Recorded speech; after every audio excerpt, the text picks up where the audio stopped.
नमस्कार श्रोताओं, मेरी जुबान और आपके जज्बात श्रृंखला की 23वीं कड़ी में मैं डॉक्टर मीनाक्षी तेज आप सभी का अभिनंदन करती हूँ।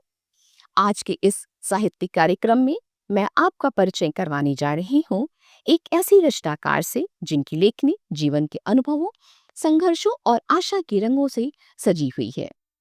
सुरेखा साहू पेशे से एक दक्ष इलेक्ट्रिकल इंजीनियर और भारतीय रेल में उच्च पद पर आसीन है, किंतु हृदय से एक संवेदनशील कवित्री और विचारशील लेखिका है। मूलतः भोपाल निवासी सुरेखा साहू ने वर्ष 2018 से साहित्य सृजन की शुरुआत की और बहुत कम समय में अपनी एक अलग पहचान बना ली। वे जीवन को पूरे जज्बे और जिंदादिली के साथ जीने में यकीन रखती हैं। उनकी कई रचनाएं विभिन्न राष्ट्रीय एवं अंतर्राष्ट्रीय पत्रिकाओं में प्रकाशित हो चुकी हैं तथा अनेक एंथोलॉजी का हिस्सा भी रही हैं। इनकी प्रकाशित कृतियां जीवन के रंग, अंतर्मन की गांठें, सप्तरंग और अनमोल पल। उनकी पुस्तक अंतर्मन की गांठें को रेल मंत्रालय भारत सरकार द्वारा प्रेमचंद पुरस्कार से सम्मानित किया गया है। इस पुस्तक में इनकी बीमारी और संघर्ष के दौर में उनकी संवेदनशील और भावनात्मक यात्रा का सजीव चित्रण है।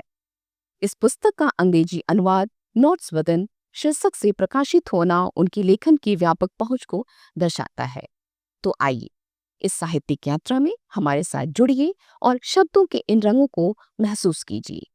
पहली कविता, आइसक्रीम वाला। जब मैं थी एक छोटी बच्ची, उम्र मेरी कच्ची सी थी। आइसक्रीम वाले की डुगडुगी लगती बहुत सच्ची सी थी। देखा था तब मैंने सपना, बड़े होकर कुछ और न करना। सबसे अच्छा लगता मुझको आइसक्रीम वाला बनना।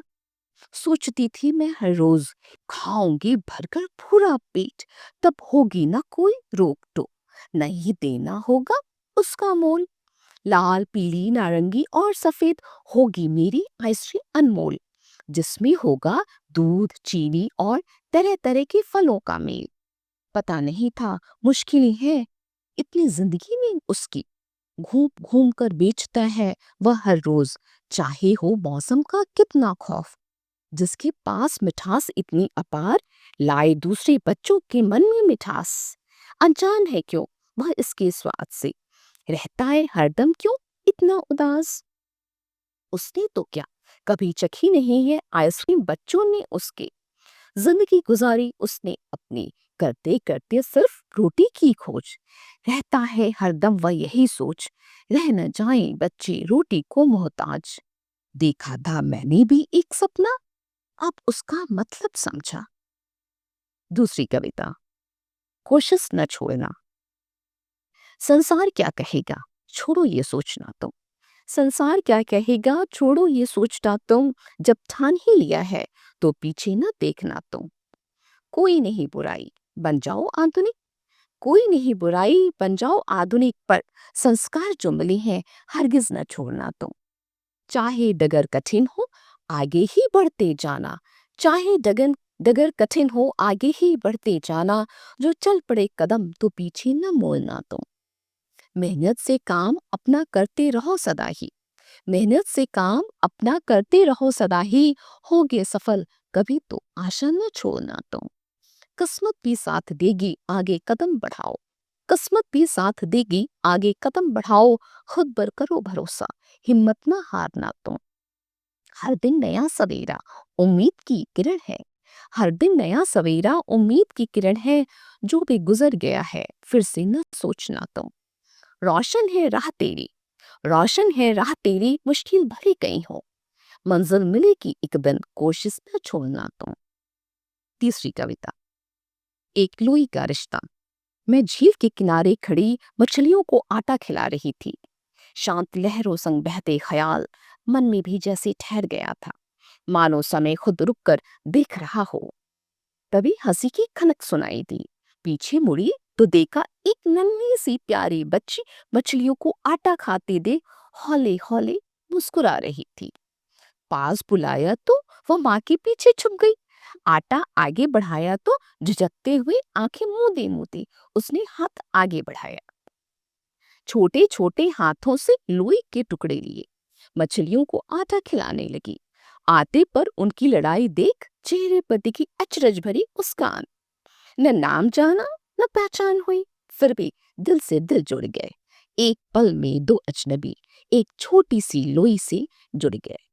चौथी और अंतिम कविता, स्वप्रेम। दुनिया के दुख क्या बांटोगे, दुनिया के दुख क्या बांटोगे जब तक खुद को न जानोगे।